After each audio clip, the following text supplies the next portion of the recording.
긍휼이 풍성하신 주님, 오랫동안 지속된 경제 침체로 많은 지체들이 힘들어하고 있습니다. 낙망하지 않고 견딜 수 있도록 힘과 용기를 주시옵소서. 눈물을 닦아주시고 끝까지 주님만 붙잡고 승리할 수 있도록 믿음의 믿음을 더하여 주시옵소서. 보리떡 5개와 물고기 2마리로 5,000명을 먹이시고 12광교를 거두신 주님, 우리 교회 모든 성도님들이 오병이의 기적을 경험케 하여 주시옵소서. 사랑하는 주님, 오병이어 133 새벽기도를 통하여 모든 성도님들의 마음을 하나로 묶어 주시옵소서. 기쁜 마음으로 동참케 하여 주시옵소서. 이스라엘 민족을 불기둥과 구름기둥으로 인도하셨던 것처럼 저희도 하나님의 인도함을 받는 은혜의 기간 되게 하여 주시옵소서. 모든 족속으로 영광 받으시게 합당하신 주님, 오직 예수의 꿈, 지상 전대의 꿈을 이루어 주시옵소서.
신명기 10장 1절에서 6절 말씀, 제가 가지고 있는 구약성경 278면입니다.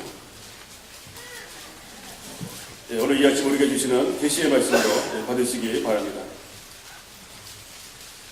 1절 말씀 제가 먼저 읽도록 하겠습니다. 그때 여호와께서 내게 이르시기를, 너는 처음과 같은 두 들판을 다듬어 가지고 산에 올라 내게로 나오고 또 나무개 하나를 만들라. 내가 깨뜨린 처음 판에 쓴 말을 내가 그 판에 쓰리니 너는 그것을 그 궤에 넣으라 하시기로, 내가 주방못으로 궤를 만들고 처음 것과 같은 돌판들을 다듬어 손에 들고 산에 오르매, 여호와께서 그 주의 날에 산이 불 가운데서 너에게 이르신 십계명을 처음과 같이 그 판에 쓰시고 그것을 내게 주시기로, 내가 돌이켜 산에서 내려와서 여호와께서 내게 명령하신 대로 그 판을 내가 만든 궤에 넣었더니 지금까지 있느니라. 이스라엘 자손이 고해로 그네 야간에서 길을 떠나 모세라에 이르러 아론이 거기서 죽어 장사되었고 그의 아들 엘르아살이 그를 이어 제사장의 직임을 행하였으며. 아멘. 우리 이 시간은 우리 주님의 말씀이다 라고 하는 제목으로 우리 백훈기 목사님 하나님의 말씀 선포해 주시겠습니다. 여러분, 성경에는 43년이 아니라 430년 동안 포로의 삶을 살았던 사람들이 있습니다. 출애굽을 한 이스라엘 백성이죠.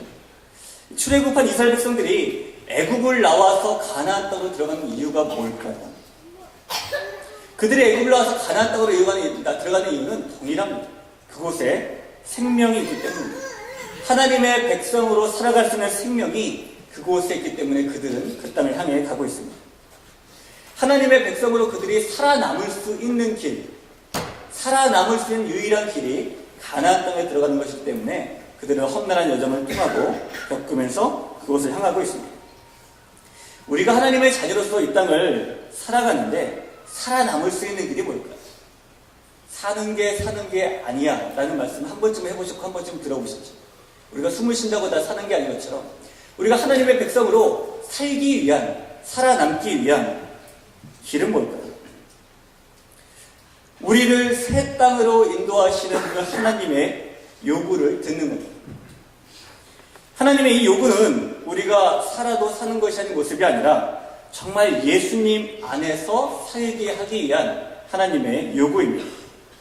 우리 신명기 10장에 보면은 하나님께서 이스라엘 백성이 살아남게 하시려고, 이스라엘 백성이 그 생명을 영위하게 하시려고 주시는 요구라는 게 있습니다.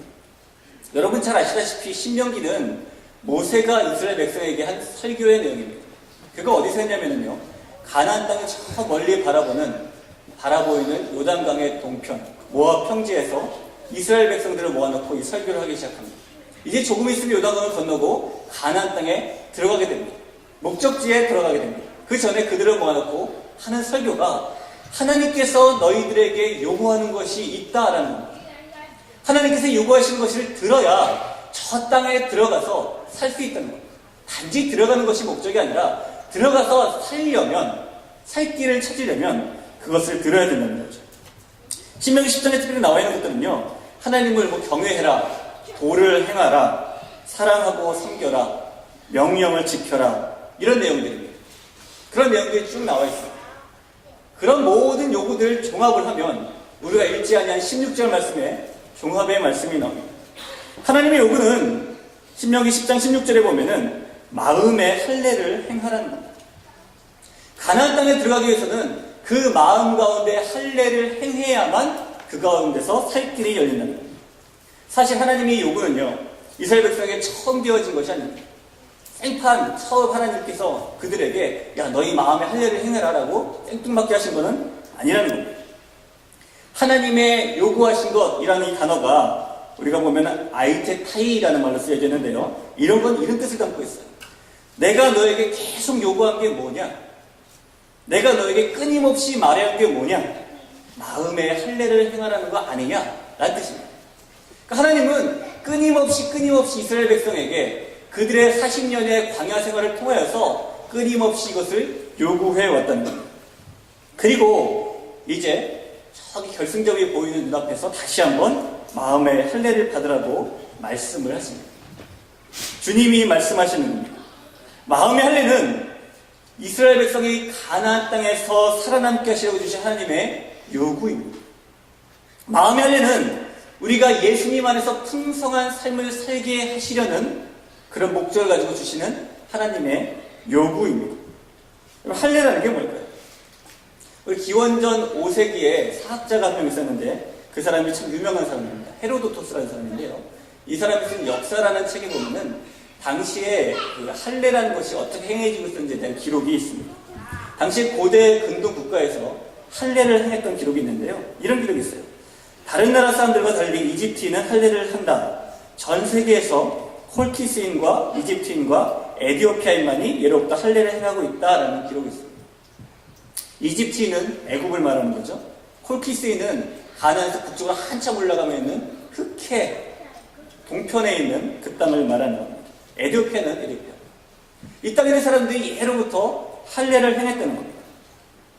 하나님은요, 아브라함을 통해서 할례를 명하시면서 기존에 있던 할례를 하나님께서 아브라함에게 명하시면서 그 안에 새로운 의미를 부여하십니다. 흔히 우리가 이렇게 생각을 하죠. 무지개라는 건 언제 생겨났을까? 이거 보통 생각하기에 노아의 홍수 이후에 무지개가 처음 생겨난 것이다. 왜요? 하나님의 무지개를 언약에 징표를 주셨습니다. 그러나 그렇지 않습니다.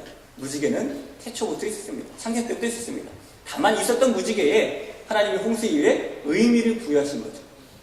할례도 마찬가지입니다. 고대 근동에서 많이 행해지고 있던 것인데 이스라엘 백성에게, 특별히 아브라함에게 하나님이 요구하시면서 그 안에 새로운 의미를 부여하시게 됩니다. 어떤 의미가 주어지냐면요, 할례라는 것은, 특별히 하나님 앞에서 받는 할례라는 것은 하나님의 소유가 된다는 의식을 말합니다. 하나님의 소유가 된다는 의미, 그 의미를 하나님은 담아주십니다. 하나님 앞에서 할례를 받음으로 이제는 더 이상 우상의 자녀가 아니고 하나님의 백성이라는 표시를 가지게 되는 겁니다. 내 자신과 나의 인생 모두를 하나님께 완전히 드렸다는 것을 표시하는 것이 하나님 앞에서 받는 할례입니다. 따라서 할례의 기본 정신은 어디에 있냐면 하나님을 자신의 주인으로 모시고 하나님을 위해서 살겠다라는 마음가짐에 있습니다. 진짜 중요한 할례의 의미는 그래서 마음에 받는 겁니다. 신명기 10장 16절은 우리에게 마음의 할례를 받으라라고 말합니다. 몸에 행하는 것은 상징적이고 진짜 할례는 마음에 하는 것이기 때문입니다. 가나안을 목전에 이스라엘 백성에게 그들이 살게 하시기 위해서, 그들을 살리시기 위해서 하나님이 주시는 말씀, 그분의 명령이 마음의 할례라는 것입니다. 자, 그러면 마음의 할례를 받는 것이 무엇인지 우리가 좀 살펴봐야 되겠죠? 오늘을 사는 우리도 역시 마음의 할례를 받아야 되기 때문입니다. 마음의 할례를 받으라, 그건 명령이지요. 마음의 할례를 받으라, 하나님의 주시는 명령입니다.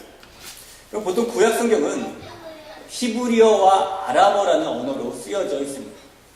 예수님 당시에 유대인들은요, 이 히브리어와 아람어로 쓰여진 구약 성경을 헬라어로 번역한 번역본 구약 성경을 가지고 있었어요. 그래서 우리는 보통 70인경이라고 부르게 됩니다. 이 70인경은 신약 성경에서 예수님께서 구약을 인용하실 때 이렇게 하나님이 말씀하지 않으셨느냐?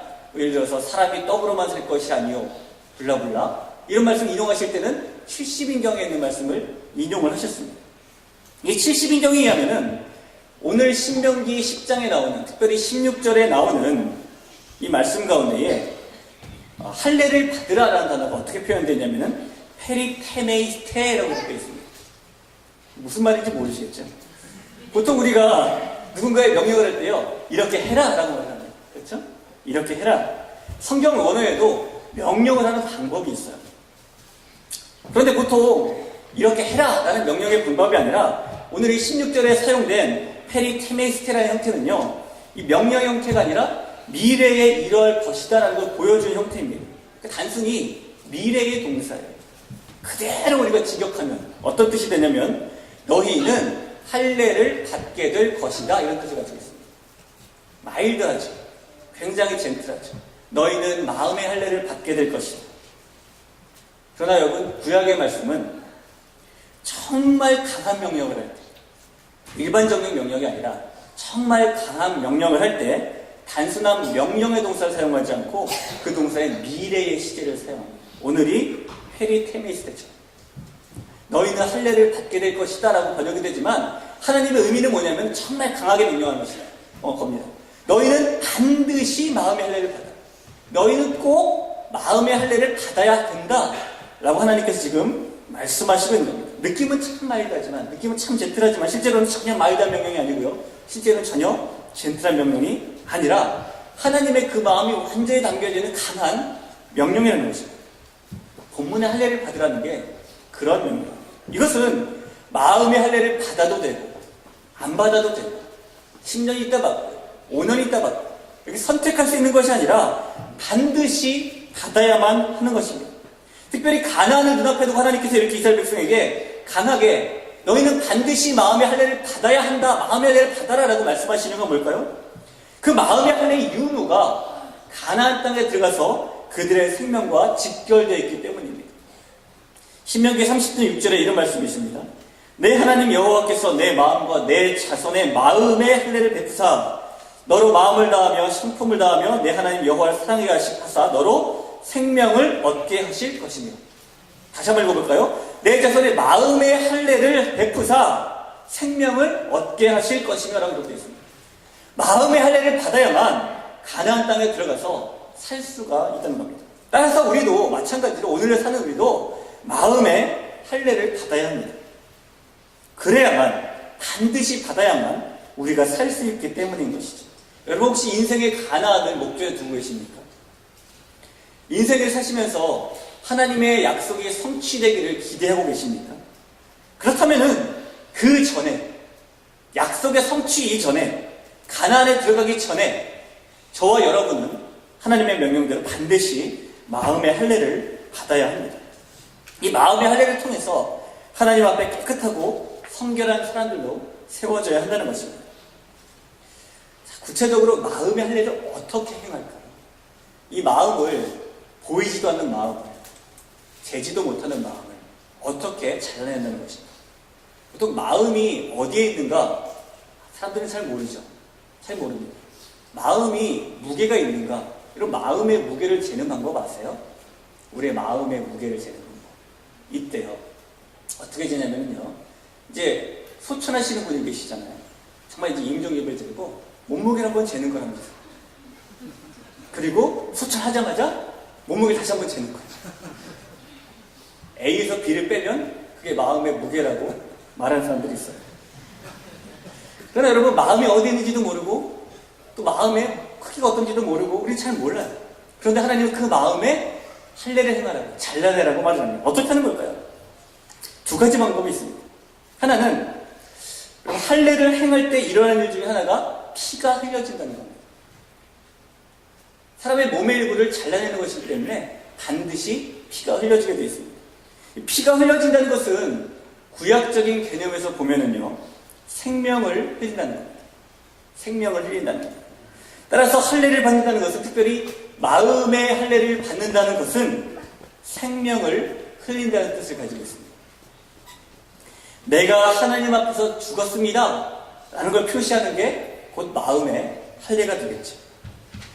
지금까지 나의 우상 가운데 살았던 나의 인생이 다 죽었습니다. 이제는 새로운 내 생명이 하나님께 전적으로 드려집니다 라는 것이 마음의 할례가 되겠죠. 마음의 할례를 받는 방법은 원래의 내 모습을 죽이는 겁니다. 사도 바울이 말한 것처럼 나는 날마다 죽노라 라고 말한 것처럼 원래의 내 모습을 죽이는 것이 마음의 할례를 받는 것입니다. 여러분, 원래의 모습이 얼마나 죽으셨습니까? 여러분의 지인들께서 여러분을 보시면서 정말 당신을 보니까 예수님 믿어야 되겠어요. 예수님 믿고 정말 많이 변했어요 라고 말씀해 주시던가요? 말씀해 주셔야 합니다.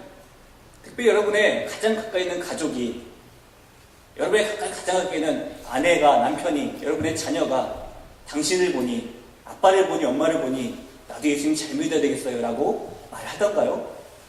말해야 합니다. 혹시 아직까지 못 들어보셨다면 아직까지 우리에게 기회가 많이 남아있습니다. 꼭 한번 들어보시기 바랍니다. 왜 이런 소리를 들을 수가 있습니까? 원래 내 모습이 죽었기 때문이죠. 그전에는 우리 아빠는, 우리 엄마는 무슨 욱만 하는 사람이었는데, 이제 교회를 좀 다니시더니 욱 하는 게 좀 업으로 바뀌고 이러고 있잖아요. 이렇게 좀 변하는 모습이 결국은 우리의 모습을 죽이는 모습입니다. 하나님 앞에서 기회만 되면 어떻게 해서든지 내 욕심을 채우려고 꿈틀거리는 것, 그것이 혹시 우리가 가지고 있는 우리의 예습성 아닙니까? 여러분께서 자녀들을 키우시니까 아이들을 잘 아실 겁니다. 아이들이 기가 막히게 캐치하는 게 하나 있어요. 다른 집에 방문했거나 집에 손님이 왔을 때 이 아이들에게 진짜 직감적으로 캐치가 되는 게 있습니다. 더 고집을 부려도 되고 예습성을 드러내도 되고, 그렇게 해도 부모가 잘 관리하지 못한다는 거. 기가 막히죠? 음식을 편식해도 되고요. 그때는 더 고집 부려도 되고요. 투정을 부려도 되고, 어른들 대화에 끼어들어서 방해를 해도 되고요. 특별히 소다와 게임에 집착을 해도 됩니다. 기회를 잡은 겁니다. 우리 예습성은 어떻습니까? 혹시 이렇게 하나님 앞에서 기회만 한번 잡아보려고, 기회만 되면 한번 그도 못했던 걸 다 해보려고, 이런 마음을 혹시 우리 가지고 있지 않나요? 하나님 앞에서 생명을 흘렸습니까? 하나님 앞에서 정말 우리가 죽었습니까? 아직까지도 꿈틀거리는 그런 예습성 가지고 있지 않습니까? 여러분 잘 아시잖아요. 꿈틀거리는 건 안 죽은 거라는 거. 죽은 거는 절대 꿈틀거리지 않습니다. 죽은 지렁이하고 꿈틀거리는 지렁이 확실히 다르죠. 징그럽긴 마찬가지지만 둘 다 달라요. 우리 예습성이 죽었다면은 뭔가 이렇게 용솟을 치는 것 역시 없어야 된다는 겁니다. 기회만 되면 잡으려고 하는 그 예습성에 우리가 집착하는 것이 아니라 하나님 앞에서 우상 가운데 살았던 내 인생을 전부 죽이는, 그리고 하나님 앞에서 새로운 생명을 가지고 사는 이런 사람이 바로 마음의 할례를 받은 사람입니다. 이 마음의 피를 흘리는, 생명을 하나님께 드리는 할례의 주인공이 되어서 생명을 붙잡는 저와 여러분이 되기를 소원을 합니다. 두 번째 마음의 할례를 받는 방법은요, 할례를 행할 때 반드시 일어날 일 중에 또 하나가 뭐냐면 잘라내는 거예요. 할례를 받으라, 잘라내라는 뜻이거든요. 육체의 할례가 잘라내는 일인 것처럼 마음의 할례도 마찬가지로 잘라내는 것입니다. 무엇을 잘라내라는 걸까요? 마음을 잘라내라. 그럼 성경의 원문을 말을 그대로 제가 번역하면은 단순히 마음을 할례하라, 마음을 잘라내라는 뜻이 아니에요. 이 마음은 그냥 마음이라고 써있지 않고요. 마음의 단단함이라고 썼습니다. 마음의 단단함. 너희의 마음의 단단함을 할례하라라고 신명기 10장 16절은 우리에게 말하는 거예요. 다시 말하면은 돌처럼 굳은 우리의 마음을 잘라내는 것이 마음의 할례라는 것입니다. 이것이 하나님의 명령입니다. 세상에서 가장 단단한 게 뭡니까? 세상에서 두 번째로 단단하다고 알려져 있는 게 강옥이죠. 강옥. 돌의 이름인데요. 이 돌이 가장 단단하다고 알려져 있는데 이 돌보다 더 단단한 게 다이아몬드라고 알려져 있죠. 이 다이아몬드가 얼마나 단단한지 다른 돌이나 뭘 자를 때 다이아몬드로 자르지 않습니까? 그 정도로 다이아몬드가 단단합니다. 세상에서 가장 단단한 것 다이아몬드 맞을까요? 아닙니다. 지금은 아닙니다. 이 워싱턴 주립대 연구팀이 개발한 물질이 있습니다. 주석하고 티탄산 바륨하고 섞어서 만든 합금입니다. 이 합금은 금강석, 그러니까 다이아몬드보다 더 단단한 물질입니다. 현존하는 세계의 물질 가운데 가장 단단한 것, 이겁니다. 자연적인 물질은 다이아몬드고요. 인위적으로 만들었지만 가장 단단한 것은 주석과 티탄산 바륨의 합금. 이것이 가장 단단합니다. 자, 그럼 이것이 가장 단단할까요? 그렇지도 않습니다. 강옥보다 단단하고 다이아몬드보다 단단하고 이 티탄산 바륨과 주석의 합금보다 더 단단한 것이 무엇이냐면 저와 여러분의 마음입니다. 우리의 마음이 그것보다 더 단단합니다. 나는 별로 마음이 단단하지 않은데 나만큼 부드러운 사람이 없는데. 그리고 A.W. 토저가 이렇게 말을 했어요. 예수 그리스도를 믿고 헌신하는 성도는 인자가 우리 대신 심판과 형벌을 기꺼이 담당하신 것에 감동하고 감격해야 합니다. 다시 말하면 예수님의 십자가와 우리에게 주신 그 사랑에 감동하고 감격하는 것이 우리에게 있어야 된다는 겁니다. 그리고 그가 계속해서 말을 합니다. 그리스도인에게 이런 감동과 감격이 없다면 돌덩이처럼 굳은 자신의 마음밭을 갈아엎어야 된다. 이 말은 뭐냐면요. 토저에 의하면은 십자가에 대한 감격과 감동이 없다면 이미 그 사람은 마음이 돌덩이처럼 단단한 사람이라는 거죠. 여러분, 이래도 저와 여러분에게 단단한 마음이 없을까요? 날마다 24시간 평생 동안 예수님의 십자가의 감동과 감격을 가지고 사십니까? 아우, 사람이 어떻게 그래? 그래야 합니다. 그렇지 않다면은 우리의 마음은 계속해서 굳어져 가기 때문입니다. 이 단단한 마음을 깨부수는 것이 마음의 할례를 받는 겁니다. 이 청교도의 한 사람이었던 리차드 백스터가 이런 말을 남겼어요. 만약 강팍한 마음이, 단단한 마음을 말하는 거겠죠? 만약 강팍한 마음이 깨어져야 한다면 그렇게 하기 위해서 우리는 한 번 두드리는 것으로 부족하고 깨질 때까지 계속 쳐야 할 것이다. 깨질 때까지 계속 쳐야 한다는 거예요. 한 번 두드려보고 안 깨지네. 이 부분 내가 손댈 수 없는 부분이야. 라고 놔두는 사람은 몸에 암덩어리를 계속 가지고 사는 것처럼 우리의 마음 가운데 굳어진 단단함을 계속해서 가지고 사는 사람입니다. 그러나 리차드 백스터의 말처럼 안 깨지더라도 깨질 때까지 계속해서 두드리는 것이 우리의 마음의 단단함에 할례를 행하는 것입니다. 여러분, 우리의 마음에 스스로 망치질하면 아프죠. 다른 사람이 내 마음에 망치질해도 아픈데 내 스스로 내 마음에 망치질하면 더 아프지 않습니까? 특별히 여러분, 제일 마음이 아플 때가 언제냐면요, 누군가가 나에게 뭘 지적을 했는데 맞아요, 나도 잘 알고 있는 거야. 내가 모르는 걸 지적했다면은 그렇구나라고 좀 덜 아픈데요. 내가 정말 고민하고 있는 부분 있잖아요. 맨날 이 부분 때문에 마음이 아팠는데 그 부분을 콕 집었습니다. 정말 마음이 아프죠. 자기가 잘 알기 때문입니다. 따라서 스스로 마음에 망치질하는 것은 더 아픕니다. 아프다고 계속해서 안 때리면 어떻게 돼요? 단단함은 더 굳어져 갑니다. 절대 깨지지 않는 마음으로 견고해 갑니다. 따라서 우리는 깨질 때까지 두드림이 필요하고 깨질 때까지 두드리는 것이 마음의 할례를 받는 것입니다. 이 마음의 단단함을 잘라내는 사람, 그 사람이 곧 마음의 할례를 받은 사람이고 그 마음의 할례를 받은 사람이 곧 생명을 영위할 사람입니다. 그런 사람이 저와 여러분이 됐으면 좋겠습니다. 우리는 하나님의 요구처럼 마음의 할례를 반드시 받아야 합니다. 하나님 앞에서 나의 인생이 다 죽고 이제는 새로운 생명이 하나님께 전적으로 드려지는 그런 삶의 모습이 우리에게 있어야 합니다. 우리의 돌같은 강박한 마음이 깨질 때까지 계속 망치질을 받아야 합니다. 이스라엘 백성이 가나안 땅을 눈앞에 두고 있을 때 하나님은 마음의 할례를 요구하셨습니다. 마음의 할례만이 그들이 가나안 땅에 살 수 있는 유일한 길이었기 때문입니다. 우리도 인생에 가나안을 눈앞에 둘 때가 참 많이 있습니다. 특별히 교회적으로 우리는 동사 드림센터라는 가나안을 눈앞에 두고 있습니다. 하나님은 마찬가지로 오늘 우리에게 그 전에 먼저 마음의 할례를 요구하십니다. 마음의 할례가 우리의 살 길이기 때문입니다. 이 마음의 할례가 이스라엘 백성의 유일한 살 길인 것처럼 우리의 유일한 살 길이기 때문입니다.